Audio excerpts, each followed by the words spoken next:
Congratulations, you've made it to chapter 2. This is a fairly easy chapter. You don't need a lot of help with this chapter. It's a matter of looking at different market systems, and then we'll deal with some fundamental questions that every economy has to answer, and concepts like Adam Smith's invisible hand. I think you'll enjoy this chapter and not have quite so many calculations to do here. This just gives you an overview of the chapter. We're going to spend most of our time on the 5 fundamental questions every economy has to ask and answer. You know about different economic systems, for example, communism versus socialism versus capitalism. And this chapter will kind of compare, just a really brief comparison of those systems. So if you think of it as a continuum with communism being on the far left and capitalism being on the far right, with socialism somewhere in between, we ask ourselves, what's the difference? How can we quickly identify where an economy would fit on that continuum? And it's really about 2 things: who owns all the economic resources and who makes the economic decisions. So to the degree that those resources are owned by the government, centralized government control, if the resources are owned and or commanded by the government so that the government's making the economic decisions, then we fall on the side of communism. If the markets and prices and just free market enterprise, if individuals are owning the resources and free market enterprise is making the decisions based on what buyers want to buy and sellers want to sell, then we're at capitalism or a market economy. And of course, socialism falls somewhere in between.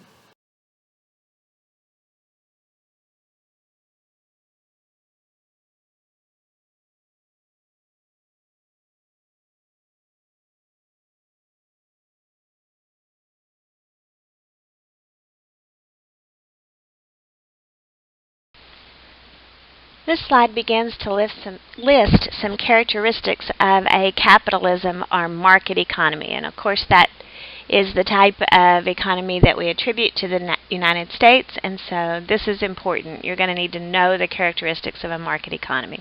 You can read these in the book. You really don't need me. Private property is the most important one. We want to be sure that our government does everything it can to protect the private property rights of citizens.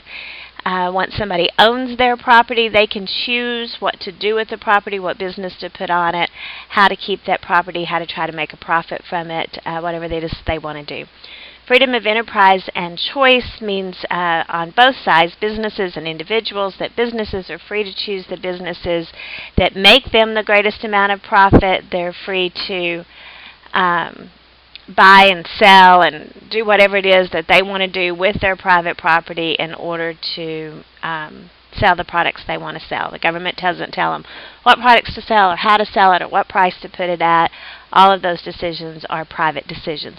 Same thing, freedom of choice means to you as an individual, the government's not telling you what school to go to or what college to enter or what degree to try for or what job to get, where to live, etc., etc. Those are characteristics of a market system that you are able to make those choices for yourself without government intervention. Self-interest means, again, you are allowed to pursue your own self-interest, make those decisions that give you the greatest satisfaction, not government making the decisions. Competition, markets, prices, all the ideas that our economy is driven by different businesses competing with each other in various markets based on price, not government setting up what company is going to produce what. We let the businesses compete with each other, may the best man win, so to speak, and markets and prices that individual companies set their own prices and participate in whatever markets they choose to participate. Do you want to be an online retailer? Do you want to set up an actual store? Do you want to just sell your products in someone else's store? All those things are your own decisions rather than government decisions.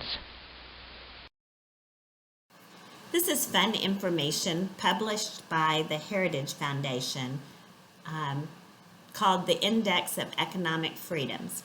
This index was published in 2019. They've been keeping this data for a number of years, so you can go back and look at historical data if you're interested in Googling it. But the Heritage Foundation is looking at 10 economic freedom indexes like trade policy and property rights and government intervention in the economy, and then ranking economies from the most free to the least free or repressed. Hong Kong has the #1 spot and has for years and years.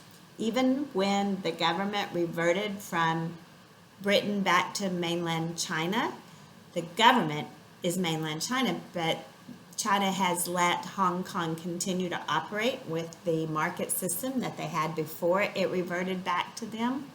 So they're still listed as most free. It'll be interesting in future years to see how that might change, since China has now started more intervention into the Hong Kong economy. The United States has been 12th for a number of years. We're not most free, but we are still mostly free. And that's been holding steady. So as you're thinking about how the government is changing here in the United States or in countries around the world, in the United States, are we moving towards being more free, less government intervention, or are we moving the other direction to be moving more towards socialism, so further down on the freedom index? If you think that there's more government intervention in the economy now than there was before, then you'll see us as moving more towards socialism, and so further down in this index of economic freedom. But we've been 12th for a number of years now. These are really just more characteristics of a market economy. In a market economy, we're going to have advanced technology and advanced capital. You won't in a communistic economy. And the reason for that is you have to have money in order to participate in developing advanced technology and capital goods.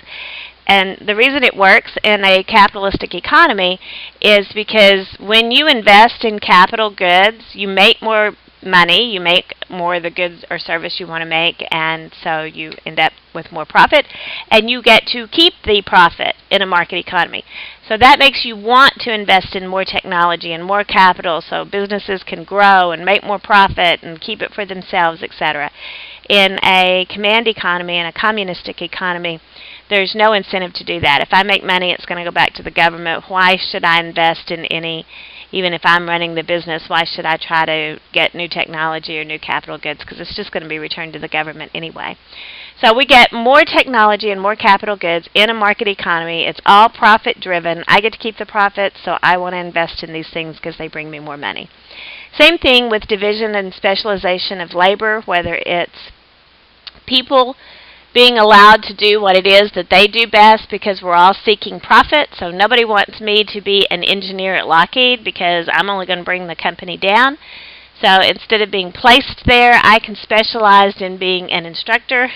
I hope you think so. Maybe you don't, but this is what I do well, or at least it's what I think I do well. And so division of specialization of labor means that people can be used to do exactly what it is that they do well, that they're free to seek those things for themselves. As far as a company perspective, if we have division of labor, think about an assembly line. It makes the product go much faster, the production of that product go much faster. If everybody is just doing what it is that they do well and then passing the product down the line to someone else to do what they do well with it, etc., and that makes more profit, and the profit returns to the entrepreneur. And so he's interested in division and specialization of labor because it makes him more profitable. Geographic, same thing. Oranges ought to be grown in California or Florida, not in Texas, because our climate is not right. We could grow oranges, but we'd have to build greenhouses. That'd make the oranges expensive. So in a capitalistic economy where markets and competition is driving the economy, then every part of the country is going to be used to do what they do best instead of artificially trying to make things where they're not profitable.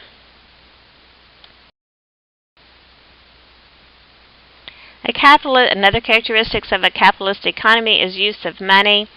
Use of money makes trade much quicker. If we had to actually barter with each other, like this slide is showing barter, it would take forever to get everybody what they needed, because you have to find somebody that needs what you have to offer and that has what you want, or make third-way trades, that sort of thing. It's very difficult with barter, very quick with money. Capitalistic economies always tend towards money instead of barter.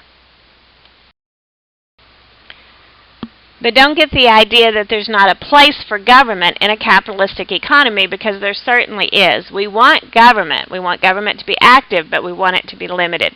We don't want government making the decisions in our daily lives, but we do want a government to enforce things like property rights, to set a legal structure so that people can't come and take our things, and to define contracts and that sort of thing. So we need a government. We're not anarchists when we're capitalist. You want a government, but you want it to be limited. There's also a role for government in alleviating market failures. There are some goods that simply would not be produced if the government didn't get involved. Think about a lighthouse. A lighthouse wouldn't be produced if government didn't produce it. Private companies would not, because there's no way to exclude people from the light. Once you turn the light on, everybody can see it whether they pay for it or not. So when we have a market failure like that, we want the government to step in and produce the goods or services that we need, because shipping companies certainly needed a lighthouse. Private companies wouldn't build it, and so government may be needed to step in to alleviate those kind of market failures. We have a whole section on that, so we'll keep that for a little bit.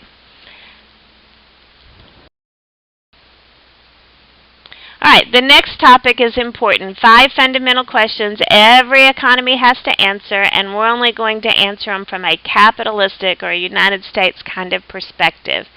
So the first question is, what goods and services will be produced? And I'm going to give you really short answers to these, and your textbook will give you a longer, more detailed explanation. But what goods and services will be produced are the goods that are most profitable. If a good or service brings a profit to a business, there will be a business who will produce that good or service. If it's not profitable, then businesses won't produce that. It's profitable now to make computers, so we have companies making computers. It's not profitable to be making manual typewriters, so nobody's making manual typewriters, but it's all driven by profit. What goods and services will be produced? Those goods and services most profitable. The second question, how will the goods and services be produced? Well, how is in the least costly way. So you have homework problems on this question, how will the goods and services be produced? So you need to read that section in your textbook that gives you charts, Technique 1, Technique 2, Technique 3. What technique will we use to produce this certain amount of this certain quality of this certain good or service? All these different techniques can be used. Which one will we choose? We're going to choose the least expensive one. So each one of those techniques gives you the 4 resources: land, labor, capital, entrepreneurial ability. They tell you how much of each of those resources we use and what the price of each of those resources are. So you're going to multiply how much land are we going to use times it price, get the price of land this technique uses. Then you're going to multiply how much capital times the price of capital to get the total cost of capital this technique uses. Same for labor, same for entrepreneurial ability. Add up all of those, and now you've got a total cost for Technique 1. Do it again for Technique 2, again for 3, 4, however many techniques there are, and choose the least cost technique. Each one makes the exact same goods and services in the exact same quality. We just want to choose the least technique. So the question is, how will the goods and services be produced? And the answer is in the least costly way, and I just taught you how to do your homework problem. Who will get the goods and services? That's question 3. Who will get the goods and services? And the answer to that is whoever is willing and able to purchase them. It takes both, willing and able to purchase them. I might be willing to buy a Ferrari, but not have the money. I might have the money to buy the Ferrari, but not be willing. So who gets the goods and services? Who's ever willing and able. The last 2 are kind of convoluted, and it's hard for students to understand. We don't spend a lot of time on them. So I'm just going to give it a shot here. How will the system accommodate change? Well, a system is always, an economic system, is always going to accommodate change, based on the economics involved. So in a capitalistic system, we are seeking profit because the entrepreneur gets to keep the profit.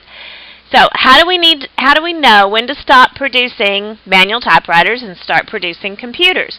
Well, when it's no longer profitable. Well, that's how the system accommodates change.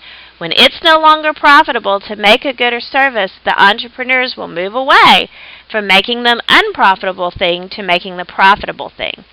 The last question, how will the system promote progress? Well, that's what we talked about a few minutes ago, that technological change and that investment in capital equipment. How does the economic system know, or how will it happen that will start promoting progress? Research and development. How are we going to get it where companies will be willing to spend money on research and development and technological advances, etc.? And again, it's about profit. It's profit seeking. If the companies are making money and have a profit to be able to do research and development, and if they think that research and development will lead them to more profit, then that's how the system accommodates change. It's producers seeking profit. Producers seeking profit. Okay, these slides go into more detail. I told you can get a bunch of this out of your book, but I'm going to go quick here. What will be produced? Remember, that was that first question. I said whatever goods and services can be produced at a profit. That's what this says. And then it gives you a little more. And I'd like you to think about this concept. Whatever goods and services can be produced at a profit. Well, the only way for it to be produced at a profit is if people buy it, right? Well, you're the one in control of that. Consumers are king. We call that consumer sovereignty.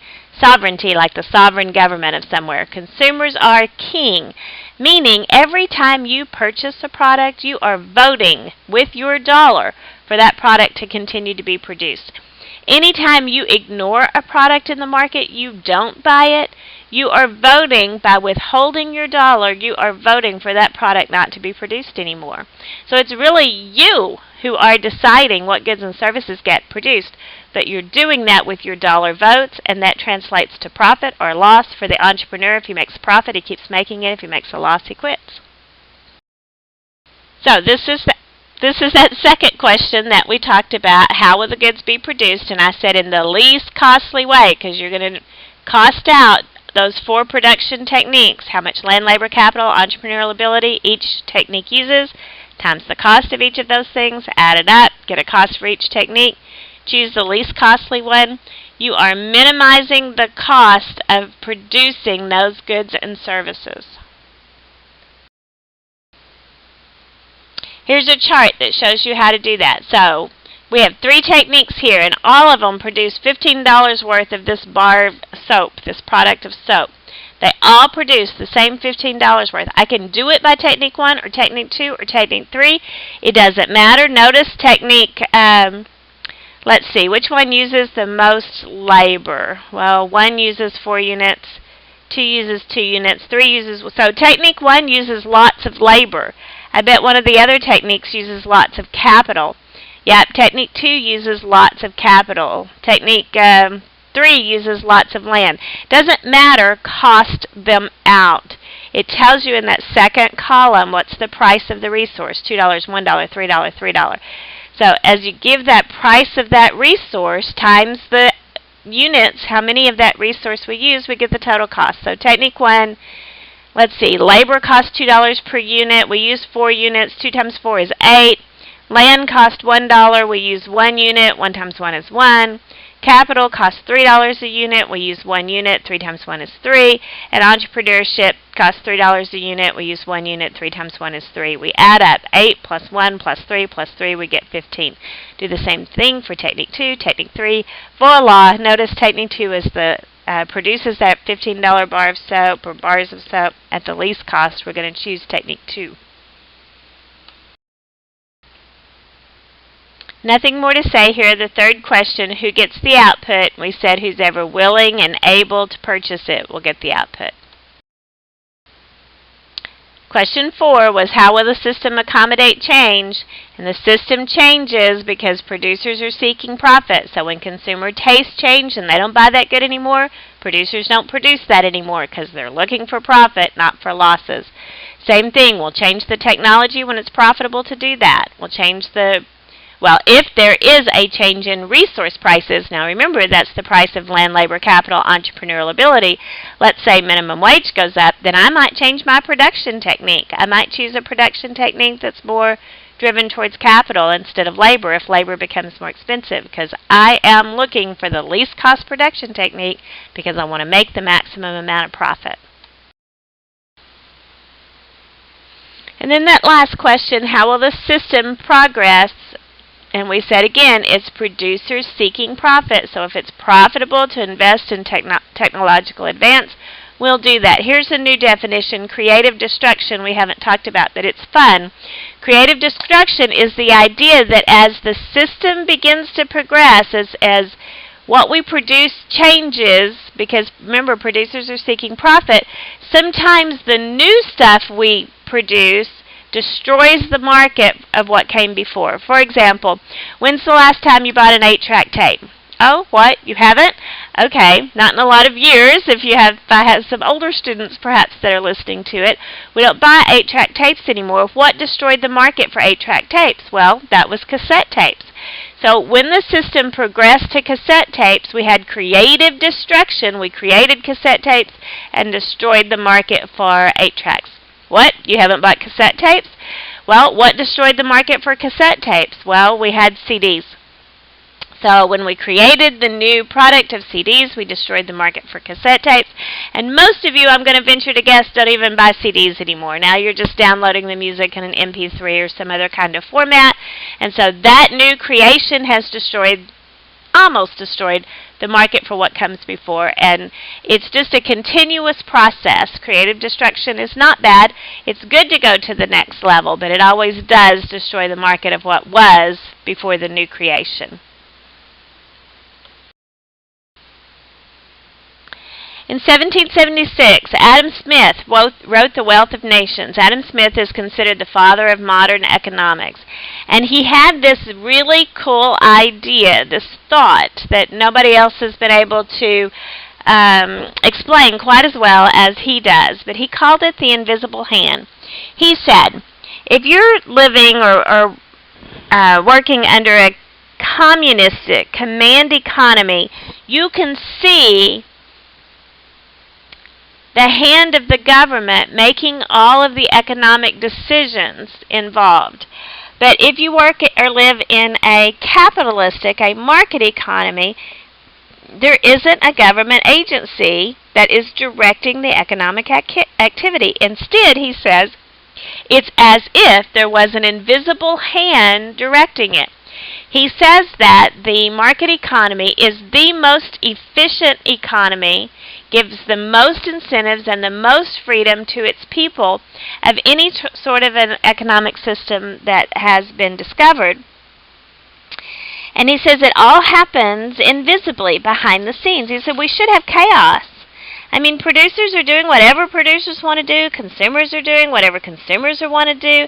And all of this looking out for your own self-interest should just make chaos. But he says it doesn't.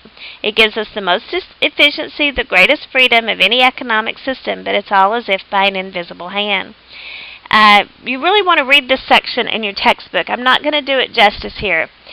The idea is, if producers are left alone to produce what it is that brings them the most profit, it turns out that they produce exactly what it is that consumers want. Because the only way producers are going to make a profit is if they get it right, that they produce what it is that consumers want, and furthermore, give it to the consumers at the price the consumers want it. If they price it too high, the consumers won't buy it, the producers are out of business, he doesn't make a profit. So they are constantly in tune with giving the consumers exactly what they want in an economic system. And yet no one's telling them how to do it. It's as if it's by an invisible hand. Furthermore, he says it's the greatest efficiency. And efficiency means we get the greatest output for the least input. So he said, how is it that if the government or no one else is telling producers how to do this, how do they produce their goods and services in the most efficient way? And it's because all resources have a cost attached to them. So if I produce my product or my service, whatever I'm doing, using the least amount of resources as possible, that costs me the least, it increases my profit, but it also is the most efficient for the economy, meaning it frees up resources to go produce other stuff that consumers want. So we get the best possible outcomes under capitalistic market systems, but it's not directed by anybody. Everybody's out doing their own thing. It happens as if by an invisible hand. So going back to where we started at the beginning of the chapter, talking about the different economic systems, we always wonder why it is that most command systems tend towards communism don't survive or don't thrive, don't generate a lot of wealth for their citizens. And it's just a really difficult system to manage. If you've got government controlling everything, then there's a problem with the coordination of what to produce, how to produce it, how the people get the output. How does the government know what the people really want? If there's no one seeking profit and it's just the government, there's a tendency not to move forward with progress. And then the incentive problem is real. Without profit, there's no incentive for people to work as hard as they could work in order to generate the most goods and services that could be generated, because they are not in any way personally profiting from it. Not the workers. There's no owners to the businesses to be moving the business forward, and it just causes shortages in the economy and doesn't generate the wealth that a market or capitalist system generates. The circular flow model is an interesting model, an interesting diagram developed by J.B. Say, a French economist, to show how businesses purchase the resources they need to produce their goods and services from households. So households own all the resources: land, labor, capital, entrepreneurial ability. Yes, of course, businesses own some of that, but households ultimately own the businesses. So households are making those resources available to business. If households make their land available to businesses, then businesses have to pay rent for that land. If households make their labor available to businesses, then businesses have to pay for that labor in the form of wages. Capital from households to businesses yields interest, and then entrepreneurial ability, we hope, yields profit. So households are making their resources available to business. Businesses are paying for it. That gives households income. But it gave businesses the resources they need to produce their goods and services. So as the business produces their goods and services, they're making those goods and services available to households in a product market. Households purchase those goods and services, and in return, that sends money back to the business. So households get their money from businesses, and businesses get their money from households. And the balance of that controls our economy.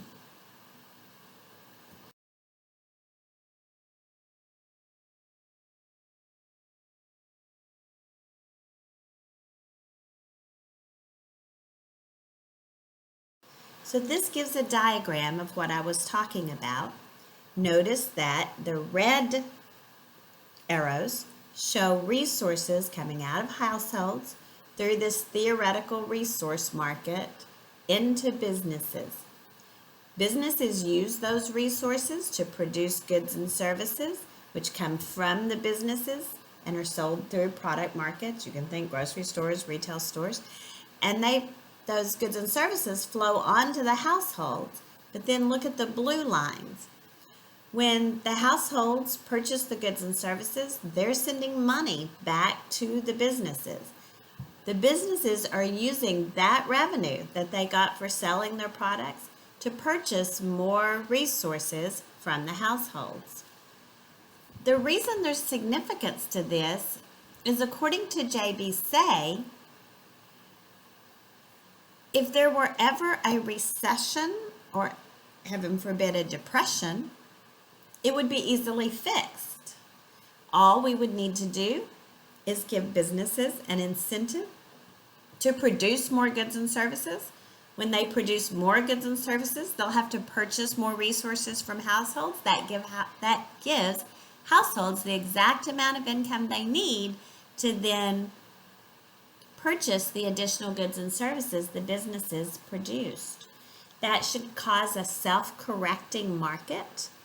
This was the theory for many years until the Great Depression, and then we didn't see the self-correction.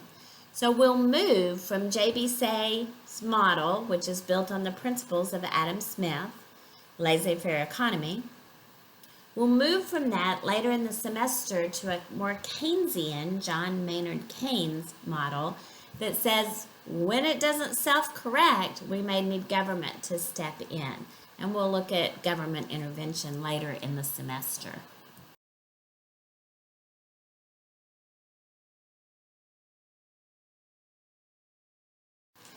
I mentioned earlier that the last word to each chapter is just very interesting reading. I encourage you to read it. This last word is on Venezuela. Venezuela has serious economic problems and is on the verge of collapse. Their oil industry was very important and has nearly collapsed in the economy with the very low oil prices that they're facing at the time. Huge inflation. They've had hyperinflation. If in the United States we get 10% inflation, we're very upset about that. But in Venezuela in 2018, their inflation rate was 1.3 million percent, not 10% or 100% where prices double, 1.3 million percent. I just want you to think what kind of effect that would have on your daily life if things cost millions of dollars that used to cost a few dollars. That just means your currency isn't worth isn't worth anything. So then the people began to leave, trying to find a better life, so that population exodus. It's something that we need to learn from. We need to think about what kind of government mismanagement of their monetary system caused that devaluation of their currency, which caused that rapid inflation. It's always good to see what's happening somewhere else and what caused it so that we can learn from it for ourselves.